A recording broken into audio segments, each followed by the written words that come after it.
Good morning, everybody. This is Dr. Patmos, and I have a little video for you today. It is January 23rd, 2026. And I've noticed, perhaps you've noticed too, that a lot of folks on social media, Trump supporters, MAGA type folks, love to post comments, negative comments about Muslims and Islam. Uh, I have a relative who does this all the time and sends me his posts, and they're saying things like all Muslims should be removed from the United States. And by the way, Governor DeSantis also rails against Muslims in Florida. But they say things like Muslims should be banned from the United States. They should not be allowed visas or citizenship. We should deport all the Muslims, and they should not be allowed to hold public office, among many other comments that are very negative toward Muslims. And that I'm sure you've noticed that. I've certainly seen that. And Trump makes a lot of in his rallies and speeches, he makes a lot of negative comments toward Islam and Muslims and so forth. So that fuels the his base. Then the other day, I noticed that after Trump seized Venezuela and took the Venezuelan oil tankers that were going somewhere else, he seized them, took the oil like a pirate, sold it on the market, got hundreds of millions of dollars for that oil. I mean, an enormous amount of money. And guess what he did with it? He deposited it in a bank in Qatar.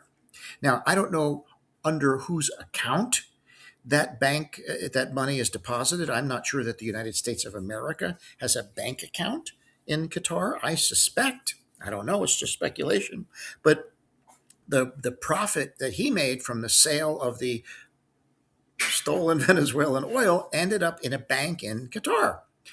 It could be that it's in a bank account owned by Trump. I don't know.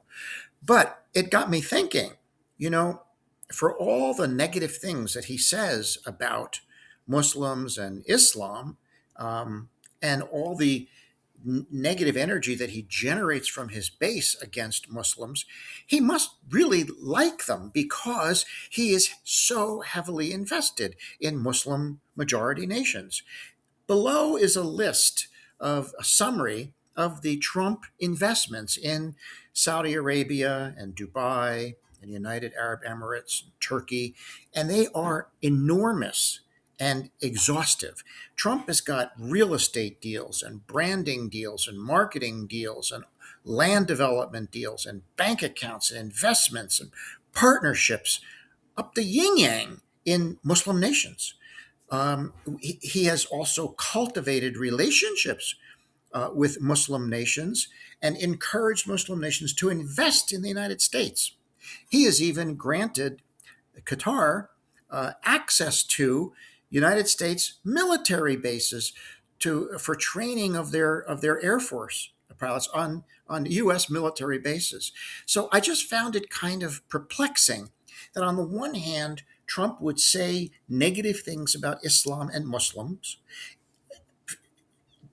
gin up a lot of anti-Muslim rhetoric among his MAGA base, while at the same time he's making deals with Muslim nations left and right and investing heavily personally in Muslim nations, making business deals with Muslim leaders and profiting from it substantially. I find that a little bit discordant, don't you? How, on the one hand, could he be so negative toward Islam and to Muslims, and on the other hand, be doing so much business with them and profiting from them? Something doesn't quite add up here. Here's what he's doing. He doesn't really hate Islam or Muslims. He likes making money, and he's making money with them. And developing the Middle East is what he is on his agenda. This board of peace thing in Gaza, what it really is an investment account. He's generated to be on the board of peace, you got to deposit $1 billion into an account, and that's going to be used to develop Gaza real estate wise for his son-in-law, Jared Kushner. So he must really like Muslims and must like Islam because he is investing heavily in that part of the world with documented relationships with Qatar and United Arab Emirates and Dubai and Saudi Arabia and Turkey to the tune of billions of dollars of investments.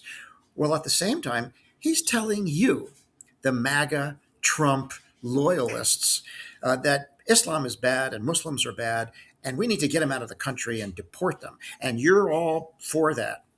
You're being played, man. You're being played big time. This is exactly what fascists do. They single out a group and they gin up with rhetoric animosity toward that group. This is what Hitler did with the Jews. He made the Jews out to be vermin. In fact, Trump has used the exact same language about vermin poisoning the blood of the country. And so, Trump has done this. He's ginned up anti-Latino rhetoric, anti-Black rhetoric, anti-African rhetoric, anti-Somali rhetoric, and now, of course, anti-Muslim rhetoric. And all this is basically chum for you, the MAGA faithful, to get riled up about America first and get these people out of here, get these immigrants out of here, get these Muslims out of here, get these Somalis out of here. He's manipulating you for your enthusiasm and your engagement and your vote. Well, he's over there making deals left and right, pouring his money into their banks and doing business with them. Do you see how you're being played?